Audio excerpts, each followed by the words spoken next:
Hello दोस्तों, आपके अपने YouTube चैनल हिंदी की पाठशाला बाय आरजे में आप सभी का स्वागत है। और आज का हमारा टॉपिक है स्वरों की मात्राएं। मात्राओं में बहुत लोग बहुत बड़ी बड़ी गलतियां कर देते हैं, जिस कारण से शब्दों का अर्थ का जो है ना वो अनर्थ हो जाता है। क्यों? आप देखिए और समझिए।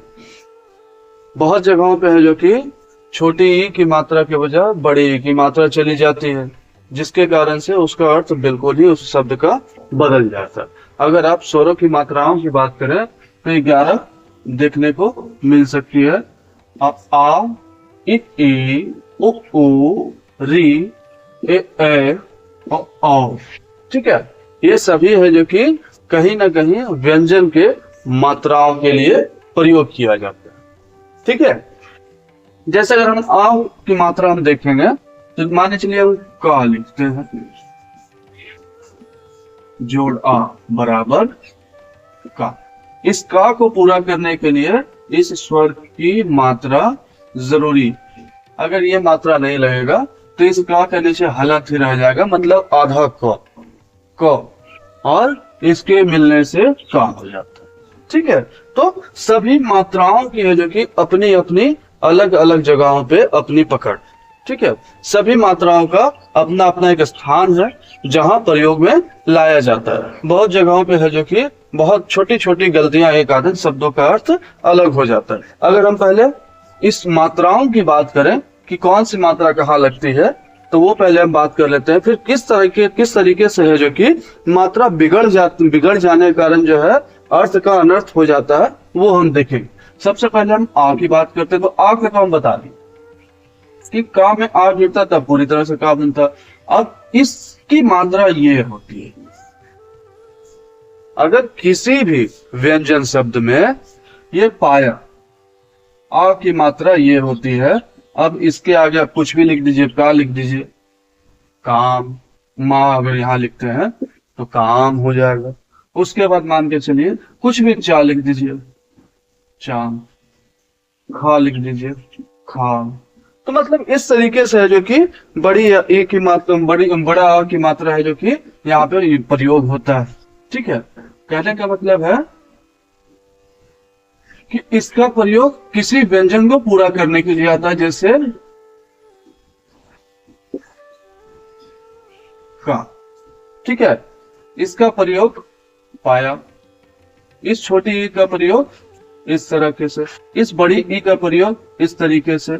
आपके इसके सामने नीचे करके दिखाते लोग, तब शायद अच्छे से समझ में आएगा। जैसे ये का। ठीक है, तो फिर इसका प्रयोग इस तरीके से, इसका प्रयोग इस तरीके से, इसका इस तरीके से।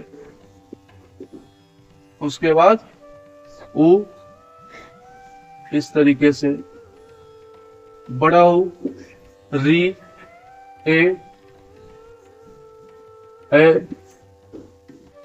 ओ,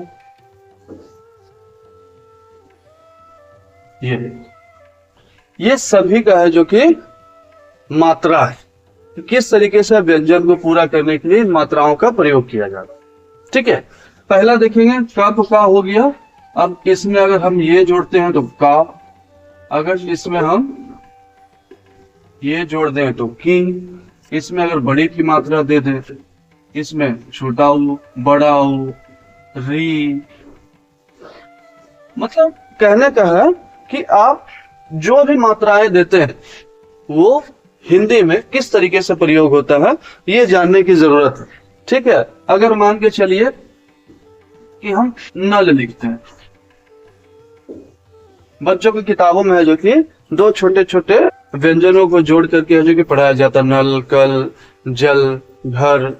इस तरीके से है जो कि देखेंगे नल। तो ना को हम तोड़े तो ना, हलन, और इस तरीके से वर्ण विच्छेद होता है दोस्तों। ठीक है, मैं आपको समझाने के लिए बस बता रहा हूं। तो ये है जो कि ना को पूरा करने के लिए आ पूरा हुआ तब ये ना हुआ, ला को पूरा करने के लिए आ लगा तब जाके ला पूरा हुआ। उसी तरीके से अगर मान के चलिए हम दिन लिखते हैं ये देखेंगे छोटी ई की मात्रा, लेकिन बहुत लोग क्या करते हैं ये दिन लिख देते हैं, लेकिन देखेंगे इन दोनों में बहुत जमीन आसमान का फर्क हो जाता है। कैसे, आइए देखते हैं। इस दिन का मतलब होता है दिन, जो बीत रहा है दिन, उस दिन की बात होती है। लेकिन इसका अर्थ होता है दीन। दीन मतलब होता है गरीब। समझ में आई बात? तो देखिए इस दिन का मतलब हो गया जो हमारा दिनचर्या चल रहा है, वो दिनचर्या जो चल रहा है वो। लेकिन इस दिन का मतलब हो गया गरीब। तो देखिए छोटा सा अर्थ है, अंतर है। क्या है? द पे छोटी ई की मात्रा की जगह द पे बड़ी ई की मात्रा लगी, लेकिन दोनों का अर्थ कितना बदल गया।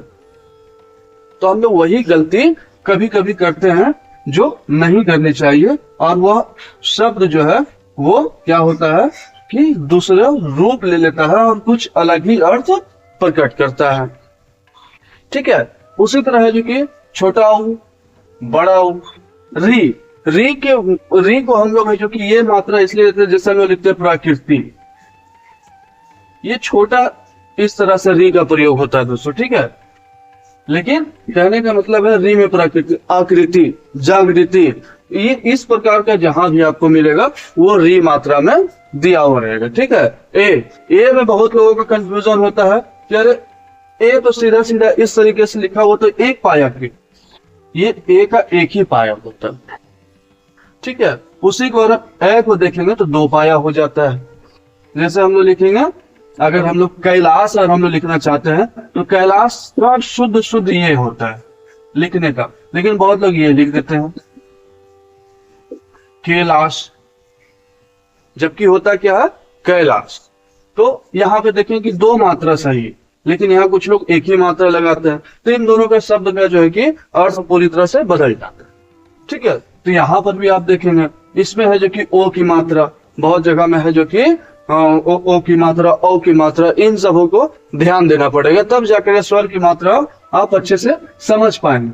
उच्चारण देखेंगे पहले कि आखिर उच्चारण बोल क्या रहे।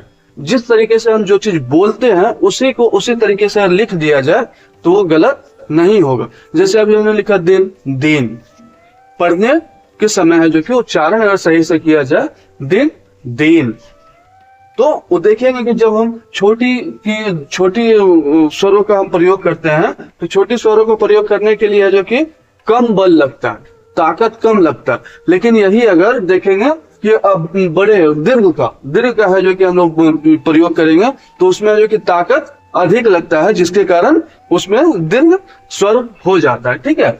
उम्मीद है कि आप इस चीज को बहुत अच्छे से समझ गए होंगे, और अगर नहीं समझे होंगे तो आप जरूर कमेंट करेंगे वीडियो में कि यह वीडियो आपको कैसी लगी, और आगे जो भी आपको जैसा ठीक लगे वैसा आप समझे।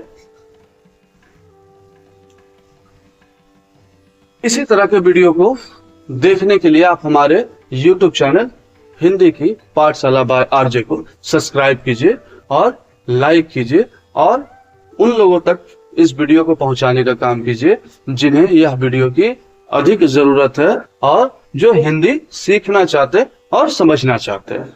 आई होप कि आप इस वीडियो को बहुत अच्छे से समझे होंगे। मिलते हैं अगली वीडियो में।